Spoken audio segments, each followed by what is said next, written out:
It's been 1 year since the October 7th massacre, but the conflict is still very much alive in Israel and here at home. While residents of Western North Carolina struggle to rebuild, aid is sent abroad. And Elon Musk joined Donald Trump for his rally in Butler, Pennsylvania. We have those stories and so much more. Blaze News Tonight starts right now.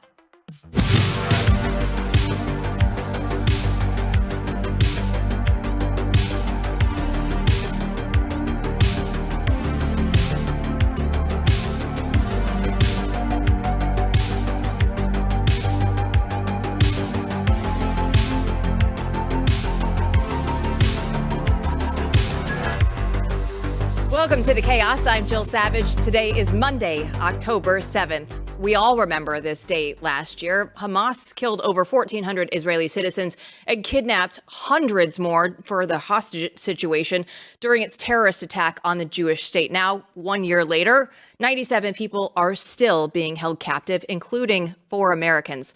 And Hamas marked the occasion by firing rockets at Tel Aviv.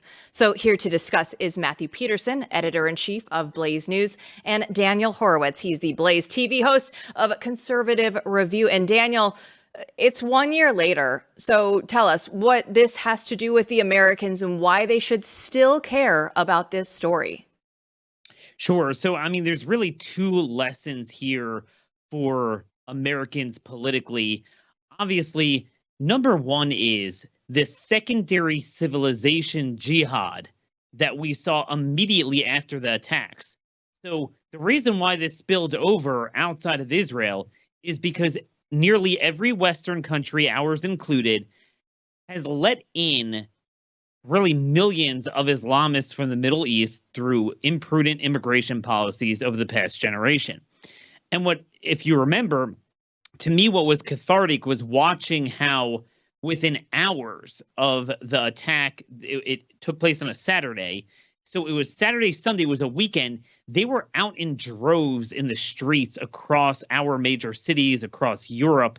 And by the way, this was long before Israel even announced what they were going to do in response. So it wasn't protesting any sort of military maneuvers. It was really a spontaneous celebration of violence that they agreed with. This is why a lot of BLM endorsed it. And it should have been a recognition that we have let in a 5th column into this country. I saw a poll out from a University of Miami professor that said, a year later, they interviewed American Jews. 61% say that they experienced some sort of, anti-Jewish, either attack or maybe, verbal abuse. But what they didn't say is where did that emanate from? Did it suddenly come from the air, from the water? No, I think we know predominantly where it came from. So, Israel is going to do what they're going to do security-wise, but we have a cultural civilization problem right here at home. Well, Mark Levin joined Glenn Beck earlier today, and they were talking about Kamala Harris and her open hostility towards Benjamin Netanyahu. Let's take a listen. That is a disgusting statement. She doesn't talk about Xi that way. She doesn't talk about Putin that way. She doesn't talk about that way. She doesn't talk about the Islamo-Nazi who runs Tehran that way. She talks about Netanyahu that way. Why? Because the fact is, and I'll say it, she's evil and she's an anti-Semite. Her father was a Marxist. Her pastor's a Marxist, anti-Israel. I've said it many times, Glenn. If you hate America, you hate Israel. If you hate Israel, you hate America. Why? Because we share this Judeo-Christian belief system. Because the Holy Land is the Holy Land for the Jews and the Christians. Daniel, break that down for us. Yeah, Hamas, in Hebrew means, utter degeneracy, utter violence. It's used at the beginning of Genesis. And those who hate God really rally to that cause. If you look at every left-wing cause globally, there's always some sort of Palestinian angle to it. It could be a global warming event. It could be a transgender thing. It could be a open borders thing. They gravitate to this sort of thing because they know this is God's land and they hate God. That's why pagans have somewhat ironically saddled up to Islamofascism. So I think that's really what's motivating someone like Kamala and her base. But again, I want to be clear for our audience. We don't need to obsess about Israel or mollycoddle them. It's the opposite of Ukraine. Ukraine, we dumped in $200 billion and we can't even figure out what we got for it. With Israel, it's a matter of, I think we've seen the last couple of weeks what they've done to Iran and Hezbollah. Just let them do their thing, stay out of it. We focus on our border. We focus on Western North Carolina. The problem is this administration is obsessed with funding Hezbollah and Hamas. It's this bizarre obsession. So rather than Republicans having these feel-good, vacuous resolutions on Israel, what they needed to have done is to cut off all funding to the so-called Palestinians, to Lebanon, which is run by Hezbollah, to the UN, which we now found out is their direct Hamas personnel and Hezbollah personnel working for them. So this is really a very easy issue for us. And just one more point, I didn't get to the second point to learn. One thing that hasn't been discussed all year in mass media is that these communities around the Gaza envelope were extremely left-wing. So much so that they lived there. They would bring in Arabs from Gaza to Israeli hospitals. They had all this sort of coexist stuff. The people you see in your neighborhood with the coexist bumper sticker. That was the demographic that lived there.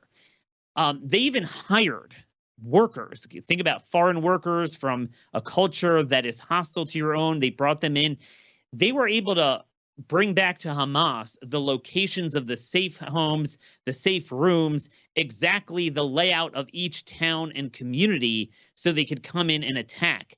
Now, it was a tragic lesson, but from everything I hear, the Israeli left has learned its lesson and they're united behind Netanyahu's mission. The sad question for us and the ominous question is, what is it going to take for our people to wake up? Daniel, I'm glad you made this last point. I think it's really important that people understand at this point, even if you're the most hardest core Israeli supporter, should want America to lay off of Israel and allow Israel to do whatever it wants to do. And so this is America first, right? Is saying, let Israel do what it wants to do, because we come over there and we smother everyone with our love, right? And try to control both sides, almost like this sort of octopus, right? Where we're giving money to everyone. And I'm very sensitive to that meme where it shows the rockets going off and it's like, somehow my tax dollars paid for both of these, right? I'm paying for all sides of this war. But in this situation, is it fair to say, Israel's fine if everyone there is now behind us. Even the left is behind taking action. They're going to do what they're going to do. And so at this point, the conservative position is let that be. Let that happen and stay out of their way, and also stop trying to meddle on all sides in this complicated situation where you got a lot of Ivy League kids who, we got to make Iran, we've got to be friendly with them, and we have to do this and that. I'm kind of the opinion, and maybe it's just my ignorance, but I'm kind of like, let's just back the hell off and out. We have about 60 seconds, Daniel. Exactly. Look at what they accomplished. They knocked out so many of the Iranian and Hezbollah assets that were responsible for attacking our Marines in the 1980s that we didn't clean up. Yep. They did more to the Houthis, by the way, than we've done all year with them blocking the shipping lanes. The bottom line is they have it covered, but it's worse than us trying to hamstring them, Matt.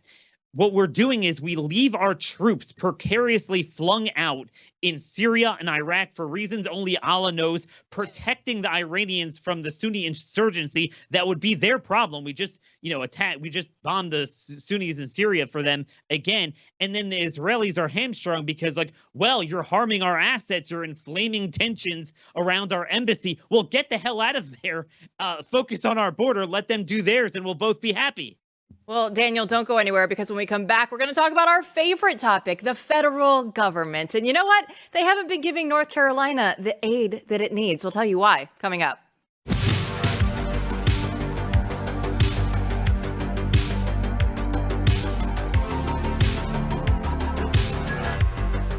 For those of you that don't know, I used to be a sports reporter, so I'm so excited to tell you that America's #1 daily fantasy sports app is Prize Picks, and it has over 5 million active members, and it's the easiest and most exciting way to play daily fantasy sports. It's just an app where you can go in and it's you against the numbers, and you pick more or less on 2 to 6 players for their stat projections and watch the winnings come rolling in. Prize Picks is the best way to get in on the action in most states, including California and Texas and Georgia. And it's the only real money daily sports platform with an injury insurance policy. That would have been nice for my running back this weekend to have. I didn't have it there, but you do have it in Prize Picks, and your lineup stays in even if one of your players gets injured. So if your player leaves the first half and doesn't come back, Prize Picks, it's still going to be alive. They invented the flex play, which means that you can still cash out your lineup even if it isn't perfect. So download the Prize Picks app today and use the code Jill to get $50 instantly when you play $5. It's code Jill on Prize Picks to instantly get that $50 when you have 5. And you know what? You don't even have to win to receive the $50. It's guaranteed. Prize Picks, run your game. Things that shouldn't have to be stated. Shouldn't it be obvious that the residents of North Carolina deserve priority over those in Ukraine? That's the question posed by Daniel Horowitz in a piece on theblaze.com. So Daniel, let's dive into it, because we know the federal government, they should be allocating funds to help hurricane victims, right? Well, you would think we accrued $360 billion in debt in the opening 3 days of this fiscal year, the first week of October. So after all that, at least we'd have that taken care of, right? The reality is, like any homeowner, okay, so you don't spend your last penny because you know it's not an unusual circumstance. In a 2 to 3 year window, you're going to have something with the roof, the plumbing, the HVAC. That's normal. There's never a year where we don't have supplemental. So we spend ourselves into oblivion, but then that doesn't even cover, emergencies, which do happen and happen pretty much every year in some form in some part of the country. So this is what we do. We just spend it all. And then we're like, well, look, we don't have any more. Obviously, you certainly want to help the people in Western North Carolina, right? Here's the problem. A lot of these bills that Biden got signed into law, they're long-term projects, and they have appropriations for multiple fiscal years, not just the years it was signed in. You have the infrastructure bill, $1 trillion bill. You have the Green New Deal, which, according to Goldman Sachs, will cost at least $1.2 trillion just in terms of the green energy subsidies. You have about $100 billion of unspent COVID funds. We have some amount of unspent Ukraine funds. Okay, and there's a couple of other big bills. There's the CHIPS bill. It turns out Politico did an analysis in April, and they found out that as of April, close to $900 billion in funding had not been spent, and several hundred billion, particularly from the infrastructure bill, couldn't be spent until future fiscal years. Some of it was not promised or even allocated yet, including $90 billion in COVID funding, which Republicans promised to claw back, but then they didn't. So, some estimate $110 billion cost, maybe more from Helene. Now we have this Category 5 Hurricane Milton bearing down on Florida. If you just took a portion of the unspent funding and clawed it back, that would cover it. Yet Republicans will be like, well, we already agreed to pass that.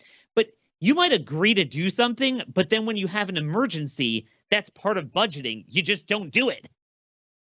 Daniel, let's talk about FEMA real quick to round out this North Carolina discussion. We cannot let this go. I mean, the fact that FEMA says its #1 goal is equity, and this has led to, you can look at the videos going around the internet. You can see what people are talking about. I mean, a guy who calls himself a they, saying that LGBTQIA people already have a lot to deal with, and when a disaster happens, it makes it that much worse, right? As if it matters, the sexuality of your neighbor and disaster response. This stuff is so, bat crap crazy. Do you think anything that's going on right now, it's spreading awareness about it at least, do you think we're closer to addressing this and getting rid of this asinine policy? It was very tragic that this happened to happen on the backs of these people in Western North Carolina. But I think we saw something very beautiful, the budding of a parallel universe, the budding of perhaps Red State America. You had the Florida State Guard, several others came in. Often people reported they were the first on the ground, particularly in the isolated rural areas that were cut off. That, FEMA set up shop in Asheville. As Glenn noted, they kind of hid. They weren't so evident, and they certainly weren't doing the core frontline triage that needed to be done first, not last, in those opening hours of Saturday, Sunday of the first week. And you saw all these private organizations. You particularly see a lot of veterans organizations and NGOs and Christian charities.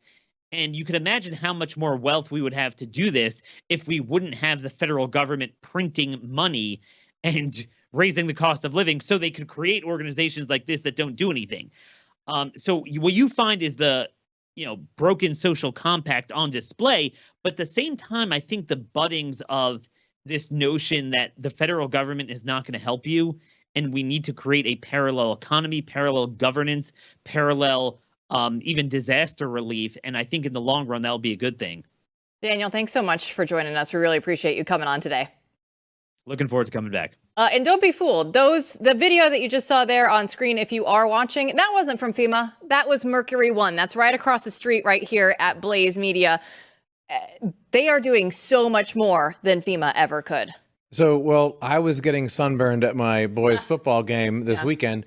You were doing charitable work helping the people of Western North Carolina. Tell us about that. Now I've met the people of Western North Carolina, and I feel an obligation to go through and just make sure that they have everything that we possibly can give them. So yeah, I was over there helping everybody out, unloading this truck right here that you guys see on screen right now.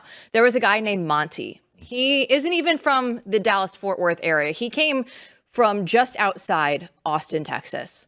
And he brought not only an entire truck full of stuff, he had the trailer on the back, which was full of sleeping bags, because this is what people are saying in the area is they have absolutely nothing. It's about to get really cold. They're up in the mountains. People are going to need the generators, the sleeping bags, all of the space heaters and everything. And this man just said, you know what? I could have done the Amazon wish list. I could have had it delivered here, but it was just on my heart. Like, my family comes and we try and help these people that have all these disaster reliefs, and we just wanted to make a little impact, whatever we could do. And it was people like Monty and other people that were just dropping off donations constantly yesterday and today. And just to see an entire room, an entire warehouse of goods that were filled by people just from this area. And, again, the Amazon boxes have started to roll in. I don't know how long it's going to take to get to the end of those, but I can say that what Mercury One is doing right now, it's not only going to be for Hurricane Helene. They are definitely committed to staying there. I mean, they're still in Lahaina, even so much later than any of the other organizations, but they're already getting ready for Hurricane Milton as well. Yeah, no, it's incredible to be around a place where you can actively see as you drive in the signs for people coming in. And I was looking out the window today, just seeing people pull up and give their donation. It's really gratifying to be part of that. It absolutely was, and I think that next time I'm gonna text you before I go, and I'll get you out there too.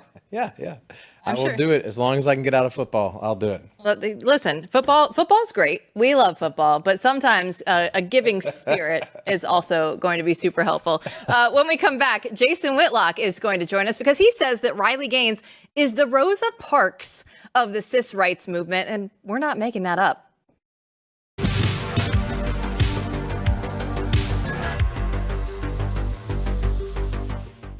Well, it's my favorite delivery every time it comes to my door, goodranchers.com. When you choose them, you're choosing more than the delicious American meat. You're choosing to support local farms and ranches, and they stand up for transparency and safety in our food supply. Good Ranchers, they partner exclusively with American farms to provide you the pasture-raised beef, chicken, pork, and all that wild-caught seafood that you can trust. And it's not going to have any of the antibiotics or the hormones or the seed oils ever in it. By shopping from goodranchers.com, you're making a statement about the kind of values that you stand for. It's quality, hard work, dedication to American tradition. And right now, Good Ranchers is running their presidential promo. So for a limited time, you can get a free add-on for a whole 4 years, which is good until the next presidential election. And that means when you subscribe to any of their boxes, you can decide if you want the free chicken breast, the Angus ground beef, the apple smoke with bacon, or wild-caught salmon in your order for every 4 years. And it's a perfect way to ensure that you have high-quality American meat in your kitchen. And I personally love the way that they come vacuum sealed, so I can decide how much I want to make any given night. And the rest of them are still waiting for me in my freezer. It's less prep time and more time enjoying. And every time now when you go out and you spend your dollars, Good Ranchers is giving you more value without compromising on quality. So don't miss out. Use my code Jill to claim this presidential promo worth up to $1,200 and bring 100% American meat to your family meals through 2028. It's goodranchers.com, code Jill. Goodranchers.com, American meat delivered.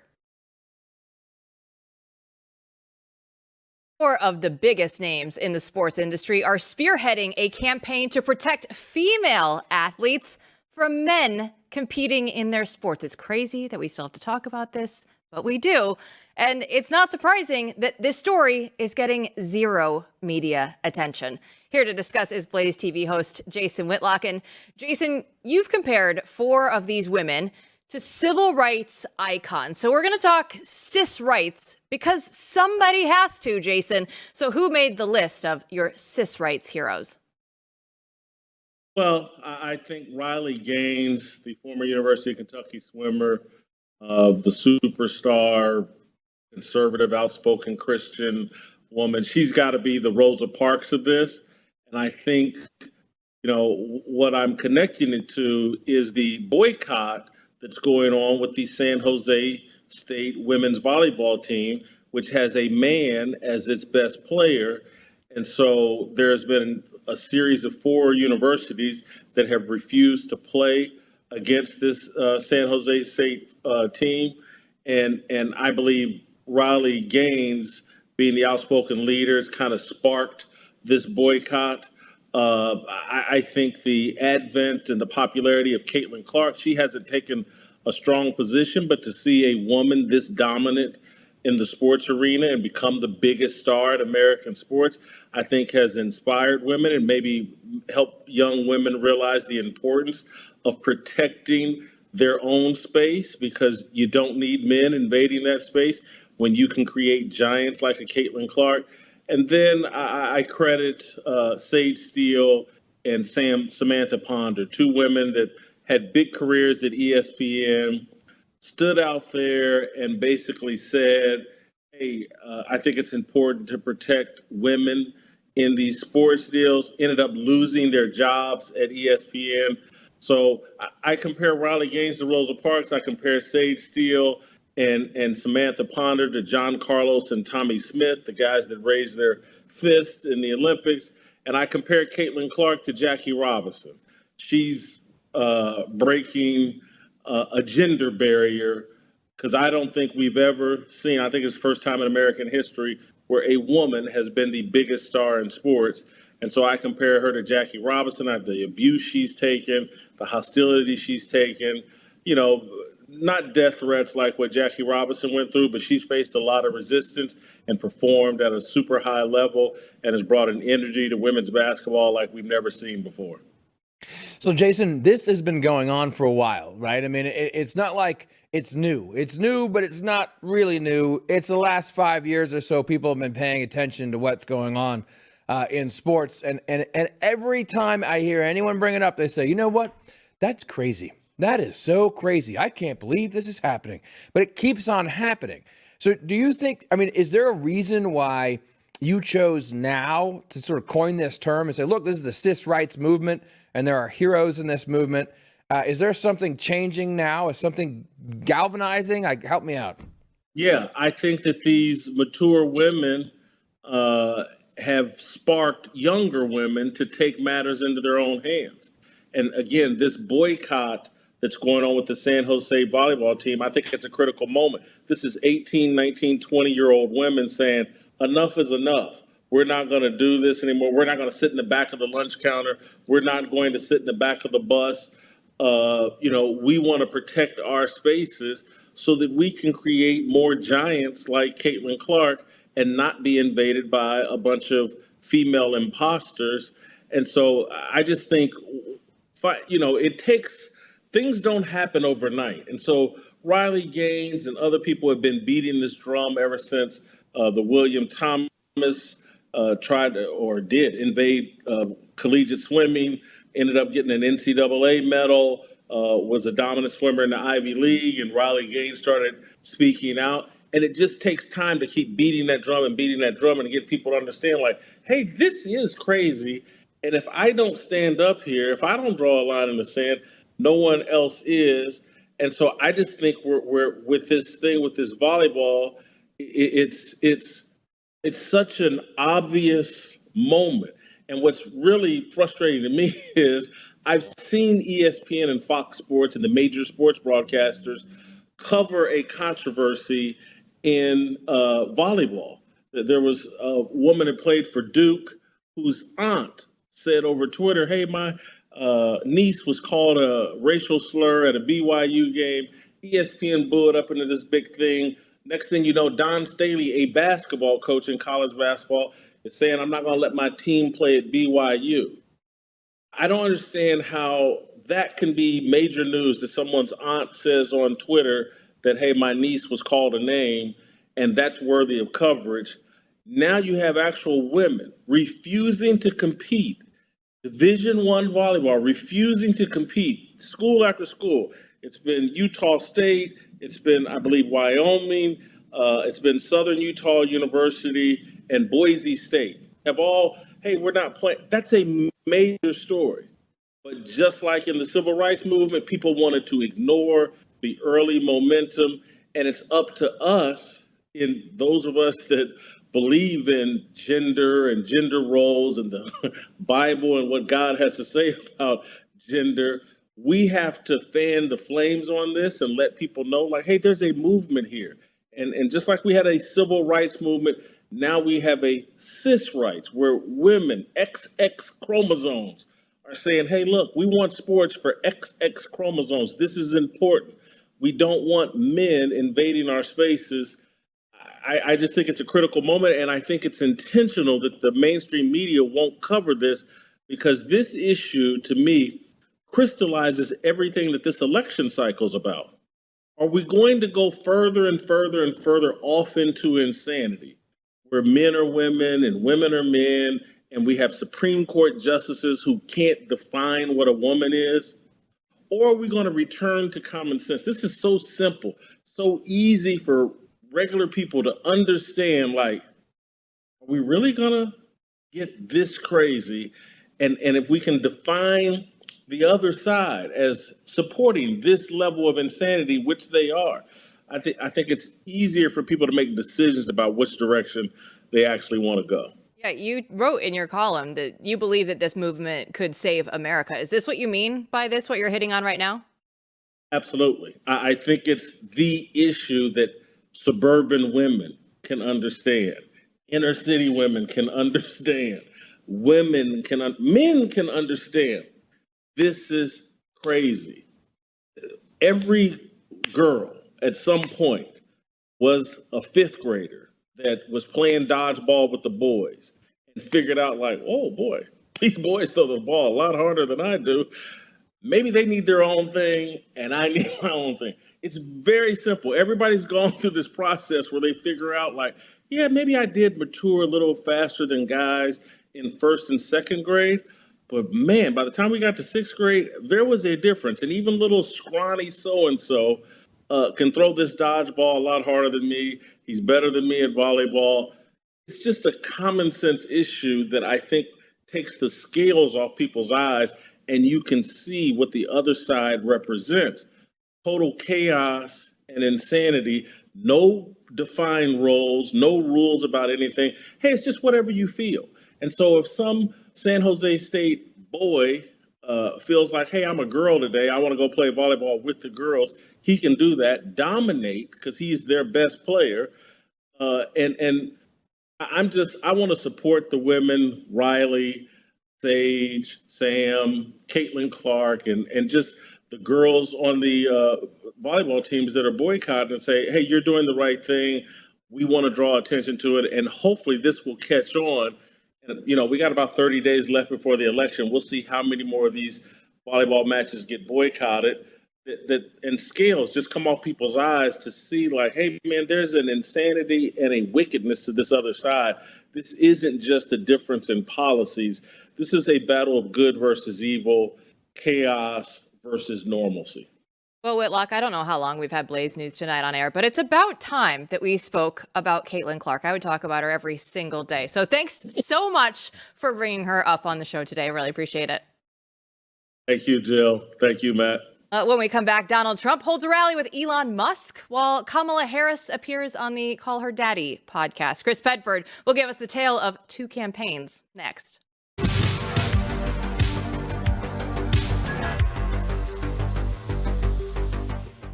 We have some exciting news. We're launching Frontier. It's a stunning quarterly magazine filled with bold ideas, original journalism, and powerful voices like Matt Taibbi, Chris Rufo, Mark Levin, and Glenn Beck. And Frontier is packed with thoughtful commentary and stunning photography that highlights the people who refuse to back down. And you can get it through Blaze Unlimited, where we're taking another step and fighting back against the state-run media, all the propaganda that's out there, and all the forces that are trying to tear down the foundation of this country. As a founding member of Blaze Unlimited, you'll get exclusive access, VIP perks, and a chance to help shape Blaze Media's future. And it isn't just a magazine, it's a movement against the mainstream media. Founding member spots are limited, so act fast and join right now to fight for the truth. Because if you're ready to stand with us, visit blazeunlimited.com/BNT. Let's stand together, push back, and keep the American spirit alive. Join Blaze Unlimited today. We are just getting started. It's blazeunlimited.com/BNT. Over the weekend, former President Donald Trump returned to the scene of his first assassination attempt in Butler, Pennsylvania, alongside Elon Musk. And Trump kicked off the event with the words, "As I was saying," before Elon Musk joined, and he jumped right in and he said to the crowd, "If Trump loses, this will be the last election." Now, here to discuss all of this is Chris Bedford, Blaze Media's senior editor for politics. So, Chris, how have things changed for Trump in his campaign since he was last in Butler? The world has changed. I mean, it's been an absolute roller coaster since last time he was in Butler. That week of the RNC was such a rush for Republicans. They had a completely different opponent. They were facing essentially a different face on the Democratic Party. Some of these folks, like Elon Musk, he was flirting with the idea. He was pushing back against a lot of liberal orthodoxies repeatedly, over and over again. But it wasn't really until the RNC and after the shots that he was so full-throated. To see him now in a black MAGA hat, which is what he's calling dark MAGA, on the stage, openly talking about this, is a big shift. And it's an important shift for Republicans, a seriously important shift for populist and MAGA Republicans. Previously, there have been no mega donors, no billionaires who really back a Donald Trump GOP. To be in Washington, D.C. in 2016 was to see the well dry up. Even the lobbying stopped. The nightly events stopped. The meeting between different minds stopped. And a lot of the big Republican donors who previously backed these sorts of operations, well, they were really interested in libertarian economics and neoconservative foreign policy. So Donald Trump didn't offer either of those things. The money basically dried up in a lot of ways. They still give it to the RNC, but not to him. Now, Elon has not yet matured into one of those kind of mega donors yet. He's still just kind of having fun around the edges, not throwing around the big money. But it's important infrastructure. If this sort of thing continues to grow, you already have the Teals, et cetera, then that's the kind of thing that populists are going to need if they're going to survive McConnellism, last longer than that. All right, Bedford, everybody on the right was obviously excited for Elon Musk, but those on the left were not as excited for his appearance. MSNBC weighed in. Here's what they had to say. And I will say that Elon Musk is perhaps the world's leading spreader of disinformation, including outright lies about hurricane relief, about illegal immigrants. We've seen him do that in the last couple of weeks. And then on Saturday, he steps on stage with Donald Trump, with one of the less athletic leaps I've ever seen, as he bounded his way on stage with Trump. Tell us, and then spoke briefly on the former president's behalf. Tell us about that moment and what sort of he does not have much of a vertical, Mr. Musk. I don't care about Elon Musk and his athletic abilities, you guys. I look at that and I go, okay, we're not judging him on if he has a good jump shot or not right now, Bedford. I mean, we're looking at him and saying he's a really smart guy. He knows how to run things. And guess what? He's not on your team anymore. That's a bit of a funny entrance. When he gets excited, when any super nerd gets excited, it's always kind of funny. And one of my favorite videos of all time is Microsoft's team dancing on stage in the early 1990s. Pull it up if you haven't seen it. But this is deflection. This is not wanting to talk about the issues, and it's gross. You saw it today with Ducey versus Karine Jean-Pierre in the White House. This use of misinformation, which used to be something that we talked about as in terms of military strategy, in terms of defense, in terms of targeting enemy communications. Those are the kind of words that get pulled out by Democrats repeatedly to attack Republicans. And I got news to you. MSNBC is the network of flabby sweater boys. So talk about athleticism is a real long shot for that network. Yeah, Chris, what strikes me here is that in terms of donors and elites, the right was basically bereft, as you said. I mean, they sort of fled. They didn't really care. I mean, the Republican donors were too busy funding illegal immigration, right, and not caring about it. I mean, that's literally where they're at. These people don't necessarily like you or our audience. So with Musk, what's interesting is, to me, is rhetorically, he's smart. So he's not just throwing out his money, Soros style, to everybody on the right. That's not his MO, but he is getting interested and he's intelligent. So I think what's interesting about him is he is saying things that remind me of my own life and a lot of our lives over the last 10, 15 years as we made this journey into something new and realized the need for Donald Trump, right? I mean, he's quoting Neil Postman, amusing ourselves to death about the corruption of modern media online. He's saying things that, as the kids would say, are much more based than what any establishment Republican would ever say. And he's saying it out loud in public. Part of me thinks that, oddly, for being the richest man in the world, the most important thing that he has been doing is rhetoric. It's pushing the Overton window and making it okay for people who are successful to say or believe certain things. Does that make sense to you? I think that's totally right. He's massively expanding that. He's working out those muscles. And you're right. He does this strange habit of just musing on Twitter.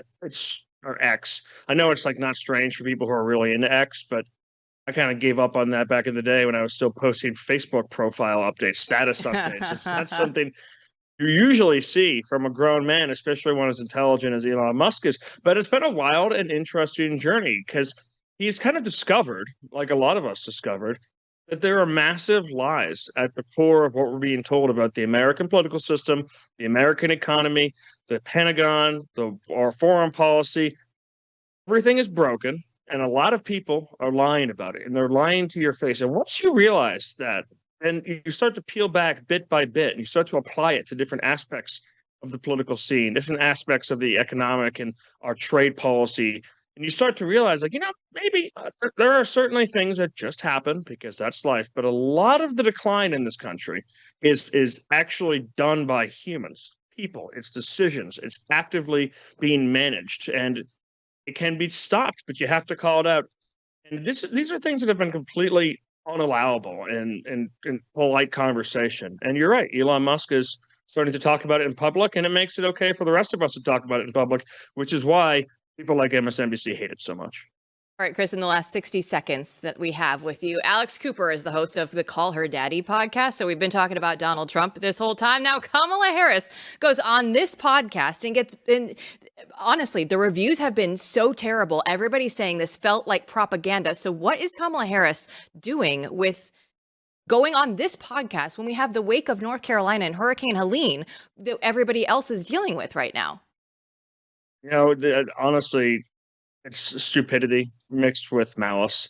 It's the same reason why Joe Biden's White House was incapable, which is staffed by a lot of the same people, was incapable of responding to the town of Springfield, Ohio being blown off the map, even though it combined regulation and environmental stuff and reach out to the white working class. They were incapable of doing it because those people, they don't like them. They hate them. They can't stand them. They think they're bad. They think that you Americans are bad people beneath them.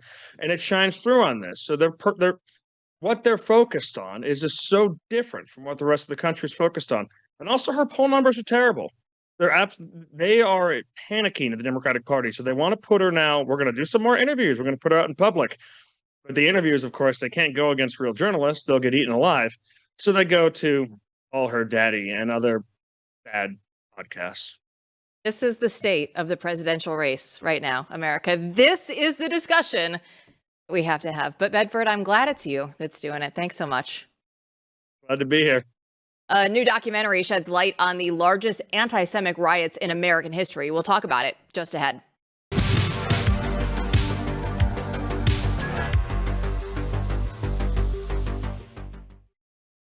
The worst anti-Semitic race riot in American history happened in 1991 in the Crown Heights neighborhood of Brooklyn, New York.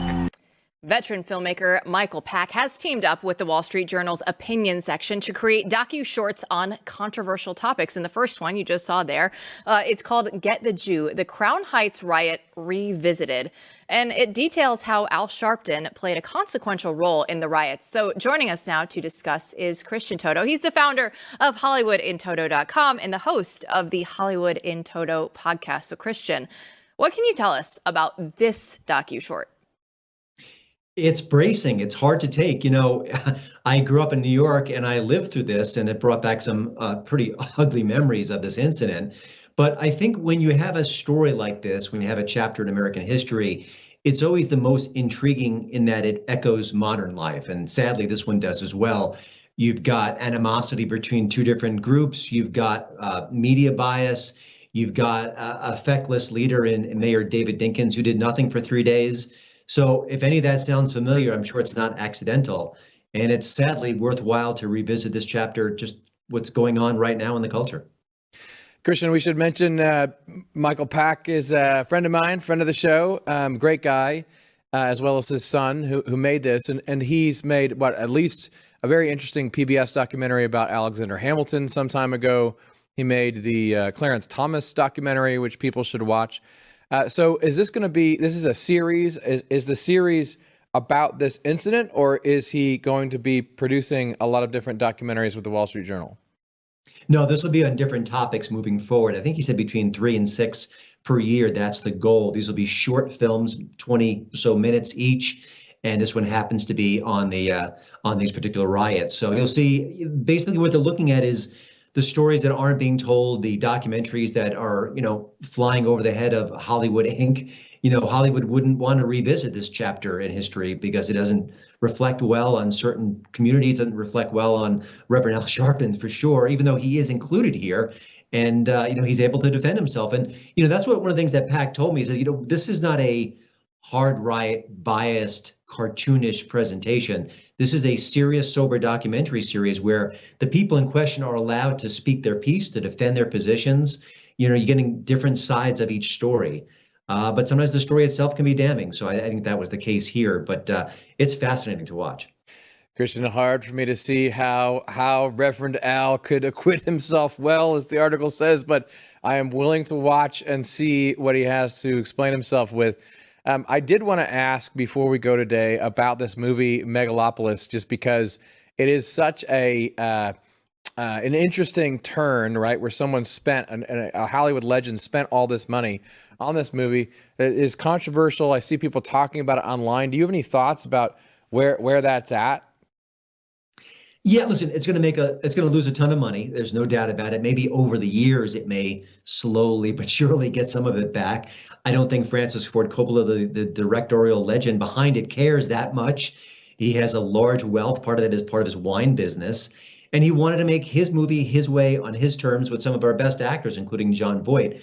So a lot of me just celebrates everything about that. And Artur just basically saying, I don't care if it's commercial. This is what is in my heart and my soul, my vision. And having said all that, it's a messy film. It's sprawling. It gets a lot right. It gets a lot wrong. It's open to a lot of criticism, but it's a swing for the fences. And I think in this day and age where there's so many sequels and remakes and reboots, just seeing a director of his talent and gravitas trying something new and fresh and different, I can't help but feel a bit invigorated by that. Christian Toto always brings the great information. Thanks so much for joining us. My pleasure. And Matthew, he was saying, oh, yeah, it's going to lose a lot of money. And I couldn't help but think of, the presidential campaign and Kamala going on the Call Her Daddy podcast. And we talked about that a little bit with Chris Bedford, but that's just what stuck out in my mind. Yeah, I mean, I think it is going to lose a lot of money. It already is, but I'm actually interested in seeing it. I haven't seen it yet, to full disclosure.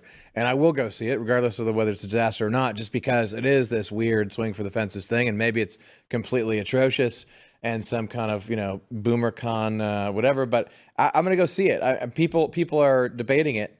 It's interesting it was made. That's all. What stuck out from you from today's show? I mean, I think that I love the fact that Michael Pack is making docuseries for the Wall Street Journal. That's very good. I thought that Daniel's idea about North Carolina, about the fact that there is all this money that's being wasted on all these ridiculous programs, and the right never says, hey, let's use that for good. I really like that. It's only billions of dollars. It's just sitting there that he went through. And of course, Daniel's the guy that knows exactly which fund is still having all of this money that's sitting there. But yeah, you would think that they would be able to figure out a way to get that to good use. But no, it's the federal government. So they will not. No, and so you're there on Saturday, right, helping people bring in all this stuff to send out from Blaze. And, I think there are real infrastructure projects that matter. And if the other side is going to take all this money and harness it for their side, I think we should try to do good with it. But if we look at Hurricane Milton, that's about to hit Florida. Yeah. Does anybody have any reservations that Ron DeSantis will not have that state ready for this hurricane to come through? Yeah, you can give North Carolina some grace for the fact that obviously the people in charge, though. Not on their level, because yes. they're not used to this. Right. But still, when the governor is going out, which we didn't talk about actually on the show, and saying, oh, don't listen to misinformation. It's all misinformation out there. Certain platforms like ours, presumably, are claiming that we're not doing a good job, right? Like Glenn Beck has, and he's coming after us. That's ridiculous. I will say, as a programming note, I was hoping that we'd have Julio Rosas actually in New York tonight to look at probably a lot of the lunatics who are going to be protesting, sadly against. For October 7th. Yeah, on October 7th. But we decided he has to go to Florida to cover the hurricane, because otherwise he won't be able to get in there. So he will be there on the scene of the hurricane in the next few days. Yeah, there's so much stuff that's still going on. And I want to let everybody know, because we do keep talking about Mercury One, they are going to still be accepting donations if you're here in the Dallas-Fort Worth area through the end of the week. They will be getting everything loaded up on trucks and headed out to North Carolina. They also have an Amazon wish list. You can find everything, though, at mercury1.org and helping people that need it. Matthew, it's just one of the most important things that we can do and use our platform for.